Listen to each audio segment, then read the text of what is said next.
राजनिवास में दुष्कर्म का एक ये घटना हुई थी, क्या पूरा मामला है और आज ऐतिहासिक फैसला दिया है? रीवा के माननीय विशेष न्यायालय श्री पद्म जाटव जी के न्यायालय द्वारा, जो पॉस्को के न्यायालय हैं, उनके द्वारा एक अहम फैसला सुनाया गया है। और अभियोजन द्वारा ये बताया गया था कि 28/3/2022 को सर्किट हाउस में एक घटना होती है। उस घटना में एक नाबालिग लड़की जो पीड़िता बताई गई है, उसको षड्यंत्र करके बुलाया जाता है और उस होटल में, उस होटल में नहीं, उस रूम में सर्किट हाउस के उनको शराब पिला करके ज़बरदस्ती पीड़िता के साथ गैंग रेप की घटना की जाती है। और गैंग रेप की घटना के पश्चात उनके साथ मारपीट किया जाता है पीड़िता के साथ।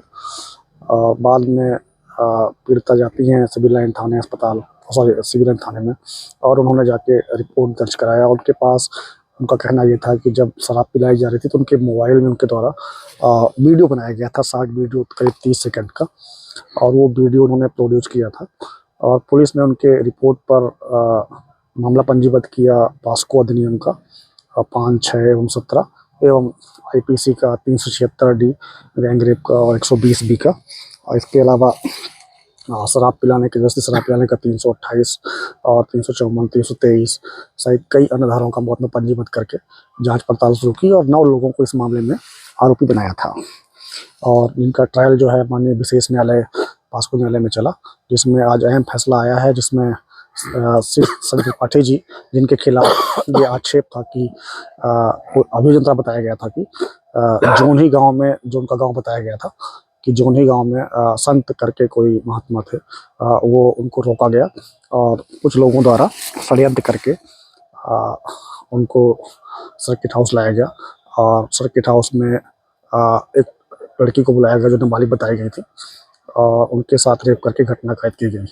तो संजय त्रिपाठी के खिलाफ 120B आईपीसी की 376D और पॉस्को अधिनियम का 5/6/17 सहित 212 का एलिगेशन था। पप्पू शंकर शुक्ला के खिलाफ भी यही एलिगेशन था कि उन्होंने भी कॉन्स्पिरेसी का हिस्सा थे वो, और बाद में बाबा जो इस केस के दोषी घोषित किए गए हैं, और उनको भगाने में मदद की उन्होंने। तो सभी का जांच पड़ताल किया गया और जांच पड़ताल के पश्चात सीडीआर कलेक्ट की गई, एविडेंस जो है फोरेंसिक जांच की गई, डीएनए जांच की गई। सारी जांच के पश्चात जो है आज मामला अभियोजन ने करीब 22 साक्षियों को परिचित कराया था अपनी ओर से, और 2 बचाव साक्षी प्रस्तुत किए गए थे। और संत महाराज की ओर से उनके वकील द्वारा एक बचाव साक्षी पेश किया गया था, और मैंने अपने आरोपी पप्पू रविशंकर शुक्ला की ओर से भी एक बचाव साक्षी पेश किया था। संजय त्रिपाठी जी की ओर से कोई बचाव साक्षी नहीं हुआ था। तो संजय त्रिपाठी और पप्पू रविशंकर शुक्ला को षड्यंत्र के और गैंग रेप के अपराध से सहित कई धाराओं जो उनके ऊपर चार्ज लगा हुआ था, दोष घोषित किया गया है। 2 और आरोपी दोष घोषित हुए हैं, जिनमें एक जानवी दुबे थी और एक थे तौसीफ तौहीद खान। उनकी ओर से पैरवी श्री अखिलेश सिंह जी ने किया है तौहीद खान की ओर से, और आपका जानवी दुबे जी की ओर से पैरवी श्री जेडी सिंह ने किया है। उनके ऊपर आक्षेप ये था कि उन्होंने जो है तो बाद में बाबा जब अपराध करके भाग रहे थे तो उनको भगाने में मदद की थी। और 5 लोगों को इस मामले में शेष जीवन तक के लिए सजा की है। उनका नाम क्या है? नाम तो मैं चूंकि नहीं लूँगा, लेकिन आप लोग पता लगा लें।